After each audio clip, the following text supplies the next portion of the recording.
তো বিশ্বনবী একদিন ফজরের সালাত শেষে লুকিয়ে লুকিয়ে মক্কার সবচেয়ে বড় বক্সার ছিলেন তো, তিনি মক্কার সবচেয়ে বড় বক্সার রুকানার কাছে চলে গেল। যে বলল, রুকানা আসলিম তাসলাম, ইসলাম মানো শান্তিতে থাকবা, দুনিয়াও থাকবা আখিরাতেও থাকবা। সুবহানাল্লাহ পড়ে।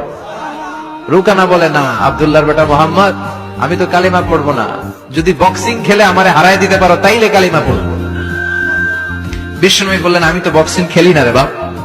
রুকানা বলল, তাহলে আমিও কালিমা পড়ি না।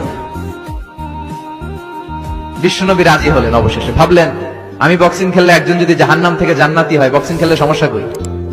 কি রহমতের নবী, কি অ্যাটিটিউড, কি পজিটিভনেস, কি প্রোঅ্যাক্টিভনেস, অলওয়েজ প্রোঅ্যাক্টিভ। সব সময় ইতিবাচক চিন্তা করতেন। নেতিবাচক চিন্তা কারে বলে বিশ্বনবী জানতই না। সুবহানাল্লাহ পড়ে। বিশ্বনবী রাজি হলেন।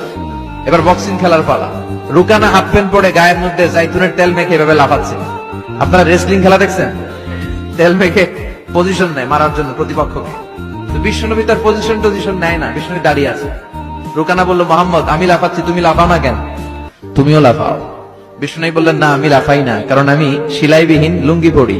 সেলাই ছাড়া লুঙ্গি পরে যদি কেউ লাফায়, বাতাসে সতর খুলে যাওয়ার সম্ভাবনা আছে না নাই? কি লাজুক নবী ছিলেন। কেউ বিশ্বনবীর লজ্জাস্থান জীবনেও দেখে নাই।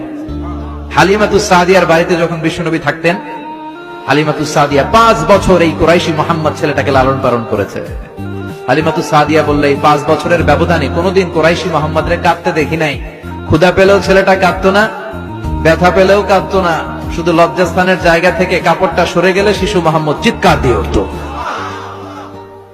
এবার মারামারির পালা। রুকানা বলে, মোহাম্মদ তুমি মারো। বিশ্বনবী বললেন, তুই মার, কারণ আমি মারলে ওই মায়ের হজম করার ক্ষমতা তোর নাই। বিশ্বনবীর এক হাতে জান্নাতি 40 জনের শক্তি ঢুকাই দিছে কে? তো বিশ্বনবী মাইর দিলে এটাও হজম করতে পারবে?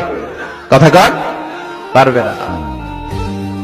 এখন রুকানাও মারে না, বিশ্বনবীও মারে না, খেলাও শুরু হয় না। এখন বিশ্বনবীও মারে না, রুকানাও মারে না, খেলাও শুরু হয় না। এখন রুকানা বলে, মোহাম্মদ তুমি মারো। বিশ্বনবী মারে নাই, কিন্তু বিশ্বনবী ওনার ডান হাত মোবারক কি নরম হাত, সফটার দেন সিল্ক, সিল্কের চেয়ে নরম ছিল। ওয়াকানা কাফুহু আবিয়াদু মিনাদ দিবাজ, সফটার দেন সিল্ক, রেশমের কাপড়ের চেয়েও বিশ্বনবীর হাতের তালু সফট ছিল। এই হাতটা দিয়ে বিশ্বনবী রুকানার ডান কাঁধে এভাবে টাচ করলেন। মারে নাই, খালি বলছে, রুকানা এত লাফাস কেন?